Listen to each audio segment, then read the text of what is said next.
Eu estou aqui produzindo o vídeo de sexta-feira, então nós vamos ter o tradicional resumão semanal. A respeito do dia em questão, nós vamos tratar sobre uma inovação que o Japão está começando a construir, que é uma ilha artificial que vai ser flutuante e vai comportar em torno de 30, 40 mil pessoas. Eles chamam já de Nova Arca de Noé. Bem interessante, gente. E a respeito das crônicas do Fora de Curva, que vai vir daqui a pouquinho também, algumas surpresas, um dia um pouco mais variado, não vai ter um tema específico. Meu nome é Eduardo Starosta e esse é o canal Fora de Curva. Aí no final do vídeo, ou melhor, no final do resumão semanal de sexta-feira, eu vou contar alguma coisa para vocês que vai acontecer comigo. E aí vou fazer uma revelação. Então, aos mais curiosos, me acompanhem pelo menos até esse momento do vídeo. Vamos lá para o trabalho então, gente. Começando pela segunda-feira, naturalmente nós fizemos o quadro que vem por aí, trabalhando nas perspectivas a respeito dos principais indicadores. Sou forçado a admitir que acertei o negócio da Selic, lá continua a 13,75%, mas era uma coisa óbvia. Eu não acreditava mesmo que o presidente do Banco Central, Roberto Campos Neto, aceitasse outra decisão, e sobre isso eu comentei no vídeo de ontem. Mas, a respeito da segunda-feira, foram dois assuntos. Primeiro, dada a desvalorização do dólar, eu fiz uma pergunta para responder aos meus espectadores. Qual seria a cotação ideal entre dólar e real? Aí eu fiz uma série de cálculos, me baseando como ponto inicial o início do plano real e chegando à conclusão de que uma paridade, um equilíbrio cambial entre a moeda norte-americana e a brasileira, onde importações e exportações ficariam mais ou menos equilibradas, seria em torno de 2,70 como ponto máximo, 2,75, a 2,40 como ponto mínimo. Outro assunto que eu tratei na segunda-feira foi um documento preliminar para a reunião que vai haver em Brasília do Fórum de São Paulo, aquele que reúne os partidos de esquerda da América Latina. Ali eu fiz duras críticas, fizeram um documento completamente absurdo, a meu ver, colocando a China como a grande salvadora do mundo e Estados Unidos e OTAN como os piores vilões que apareceram na face da Terra. A gente sabe que não é bem assim, toda nação tem méritos, tem deméritos, mas ali eles realmente exageraram muito na dose de fanatismo. Eu não vou dizer que nem é fanatismo político, é praticamente um fanatismo religioso, apesar dessa turma ter a fama de não cultuar nenhum deus. Na terça-feira eu trabalhei em cima de um relatório elaborado pelo Instituto Internacional de Desenvolvimento Gerencial, que faz um ranking anual da competitividade dos países, usando alguns critérios que eu acho bem razoáveis. Resumindo, o Brasil ficou na 60ª posição de 64 países. Aí, naquele vídeo, eu analisei ponto a ponto, inclusive as sugestões para que o país, o nosso Brasil, melhore nesse ranking o quanto antes. Existem caminhos, sim, mas a primeira missão é estar focado, estar de olho no que significa a palavra realidade, para daí começar a fazer políticas públicas e até políticas privadas de maneira mais consequente. Já na quarta-feira eu centrei a análise do dia numa declaração da ministra do Planejamento e Gestão, Simone Tebet, falando que o Brasil, o governo brasileiro, precisa arrecadar mais 150 bilhões de reais para cumprir os pressupostos de sustentabilidade das contas públicas, dada a ideia do arcabouço fiscal. Ela disse conjuntamente a isso que esses 150 bilhões de reais a serem arrecadados a mais em 2023 não vão significar aumento de impostos ou de alíquotas tributárias. Como é que é? Foi essa a pergunta que eu fiz e respondi que tal situação só ocorre por mágica. E já que a gente é um pouquinho grandinho para acreditar em mágicas baratas, as mais elaboradas até dá para acreditar, eu simplesmente descasquei o que ela falou, mostrando que tal situação, tal cenário que ela coloca é impossível, não pode ser existente. Também à quarta-feira eu abordei alguns jabutis que foram introduzidos na medida provisória de Minha Casa Minha Vida. Esses jabutis, que é contrabando numa lei, colocavam a obrigatoriedade do sistema elétrico, das geradoras elétricas, adquirirem a energia solar que vai ser incentivada nos novos condomínios. Só tem uma coisa, gente. Quando essa energia solar é colocada na rede, pelo menos dentro dos padrões atuais de oferta e demanda de energia, O preço que foi arbitrado por essa proposição é superior ao custo de geração das próprias empresas. E eles são obrigados a comprar e têm que vender essa energia. Isso vai para onde? Quem é que vai pagar essa conta? Será que fica prejuízo das empresas? Não, o prejuízo é do consumidor. A estimativa é que isso encareça no global do Brasil em R$1 bilhão a conta de luz de todo mundo. Não individualmente R$1 bilhão. Todo mundo vai pagar R$1 bilhão a mais, mas é uma vergonha. Já ontem, na quinta-feira, eu repercuti a decisão do Conselho de Política Monetária do Banco Central, o Copom, a respeito da manutenção da taxa Selic, juros básicos do Brasil, em 13,75%. Houve protestos, ameaças, a presidente do PT, a Gleisi Hoffmann, falou que tinha que demitir, tinha que depor o presidente do Banco Central, ou seja, aquele forró-bodó que nós já esperávamos. É lamentável, realmente lamentável, que o Brasil esteja ainda no topo do ranking mundial em termos de taxa de juros reais mais elevadas do mundo. Só tem o seguinte: o presidente do Banco Central, nesse momento, não poderia fazer diferente. Lamentavelmente, ele tinha razão, a diretoria do Banco Central tinha razão na decisão que tomou, em função de ameaças inflacionárias prementes ainda na economia brasileira. Vamos lembrar que agora, junho, vai ter um repique inflacionário por conta da volta do ICMS aos combustíveis e outras coisas. E também o governo federal tem um projeto de aumentar gasto público cuja sustentabilidade orçamentária não está comprovada. E gasto público sem lastro significa mais inflação. Reduzir juros num momento como esse significa colocar o Brasil no sério risco de uma hiperinflação logo, junto com uma estagnação econômica, chamada estagflação, e isso é o pior dos mundos. Mais uma vez, correto, o presidente do Banco Central, Roberto Campos Neto, apesar de ser lamentável sua decisão, mas não por culpa dele, mas em função de um contexto geral. Também comentei ontem a respeito de uma decisão do Supremo que validou um pleito do governo onde pode-se sim cobrar PIS e COFINS sobre o faturamento dos bancos. Aí é mais aquela questão, quem é que vai pagar esse PIS e COFINS? Os bancos vão recolher seu imposto direitinho, mas essa conta vai estourar no bolso de quem? De novo no nosso bolso. Isso vai ser repassado à taxa de juros, ao custo dos empréstimos bancários e até na questão daquelas taxas administrativas, das mensalidades que cobram da gente, por a gente depositar nosso dinheirinho, circular financeiramente em cada um dos bancos com as nossas contas. Então, o prejuízo vai para o bolso do cidadão mais uma vez e a nossa carga tributária que aumenta.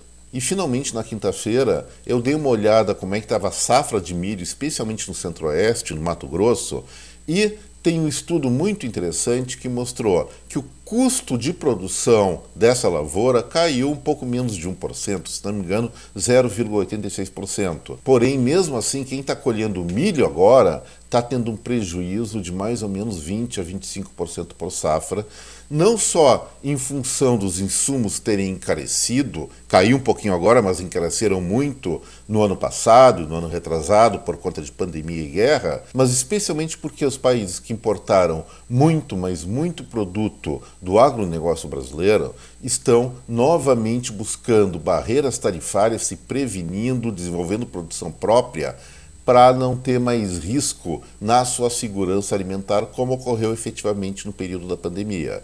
E aí, o Brasil, ou o agronegócio brasileiro, por mais evoluído que esteja, vai ter que começar a pensar em novas estratégias. A sugestão que eu dei naquele momento foi a mais simples possível: agregar valor ao produto rural, valorizando, é claro, a nossa produção na industrialização. E contra produto industrial, nós temos normas muito mais rígidas no âmbito do comércio global, via Organização Mundial de Comércio, a OMC, que impedem discriminações comerciais, pelo menos em princípio, mas isso já é uma vantagem. E agora, na sexta-feira, pegando um pouquinho mais leve, porque vai começar o final de semana, então eu quero tratar de uma coisa mais agradável, mais futurista.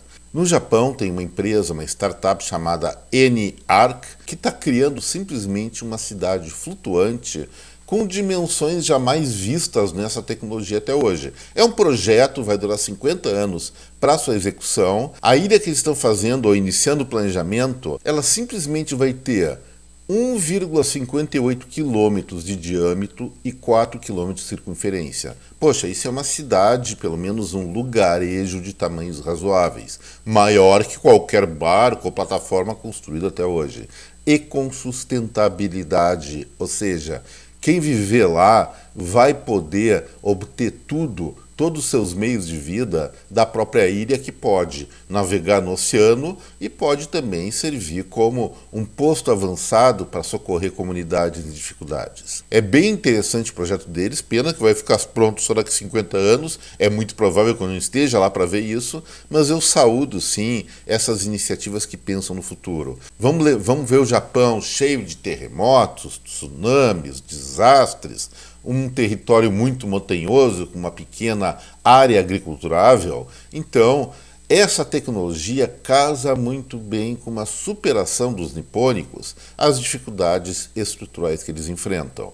E ainda mais, como se fala do aquecimento global, eventualmente várias cidades do Japão vão ser inundadas pelas águas se a temperatura, segundo o lado dos cientistas, continuar aumentando na Terra. Eu não sei se eu acredito nisso ou não, mas é uma prevenção isso, ou seja, o mar sobe, tem uma cidade flutuante cheia de camadas de proteção, com produção de alimentos, produção de energia, um monte de coisa, conforto. A cidade sobe junto e fica navegando tranquilamente no meio dos 7 mares. E agora, para finalizar essa parte do Fora de Curva, eu vou fazer a minha confissão para os mais curiosos. Eu estou fazendo esse vídeo e hoje não é sexta-feira, é quinta-feira e início da tarde. Peço desculpas aos espectadores por essa pequena traição, mas não poderia dizer antes, porque ia desestimular a assistência do vídeo, mas é que daqui a pouquinho eu estou saindo aqui dos estúdios Fora de Curva para fazer uma cirurgia na boca. Eu vou tirar siso. Segundo o dentista, o siso serve para criar juízo. Já que ele não me deu juízo, eu vou ser alijado dele. Ele quer expulsar ele da minha boca porque não adiantou nada. Mas, gente, encerrado esse assunto, vamos para as crônicas do Fora de Curva. E hoje alguns assuntinhos mais leves também. Uma menina chamada Ayle, A-Y-L-E, acho que é norte-americana, estava com seu namorado, ficaram namorando um tempinho, até que ela botou o cara para fora da vida dela. Não quis mais saber daquele bobalhão, vai ver que arrumou coisa melhor no mercado. E o sujeito, indignado com o fora que levou, de anos e anos de namoro, o que ele fez? Fez a contabilidade de todo o seu investimento e mandou lá, ó, tá aqui o que eu gastei contigo, paga.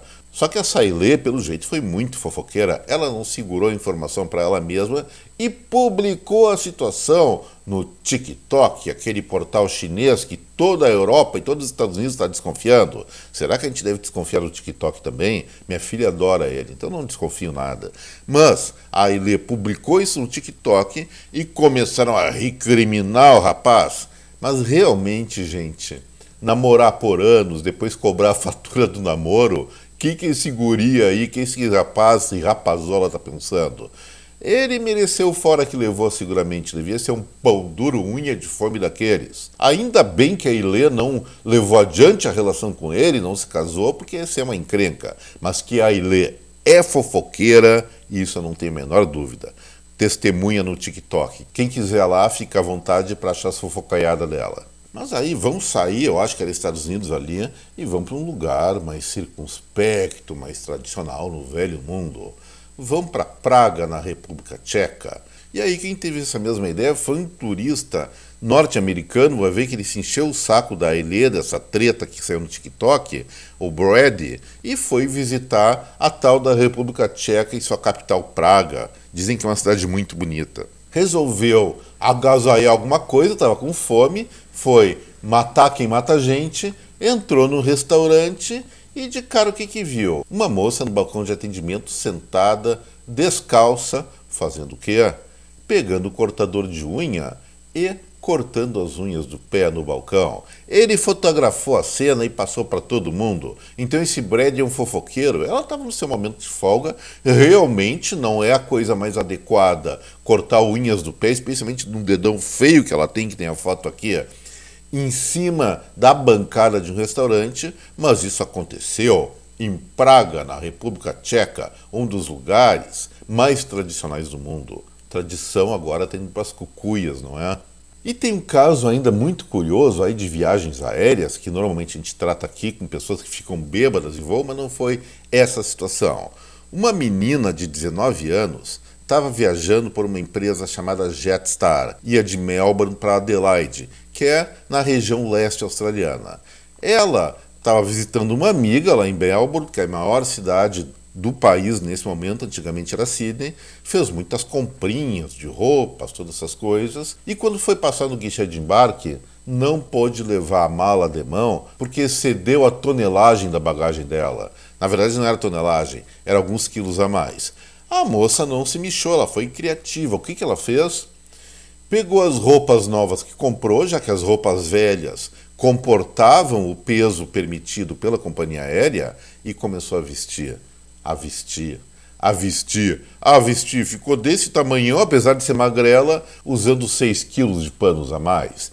E a companhia aérea nada pôde fazer. Mas que voo mais desconfortável teve essa menina. Imagina ficar com 6 quilos de roupa, sentada num banco de avião, provavelmente passando um calorão daqueles. Eu não aguentaria, eu preferia até botar a roupa no lixo do que passar um calorão desses. E agora, para encerrar o Fora de Curva, temos que vir para o Brasil, mas antes disso, não se esqueçam do like, do compartilhamento, da inscrição no canal para quem não é inscrito. E vamos falar de política, e vou falar uma coisa meia perigosa pelos arcabouços da censura atual. O episódio ocorrido em 8 de janeiro, onde pessoas invadiram o Congresso Nacional, sede do Poder Judiciário e Palácio do Planalto. O que aconteceu? Algum maluco que invadiu o Congresso começou a depredar quadros de senadores.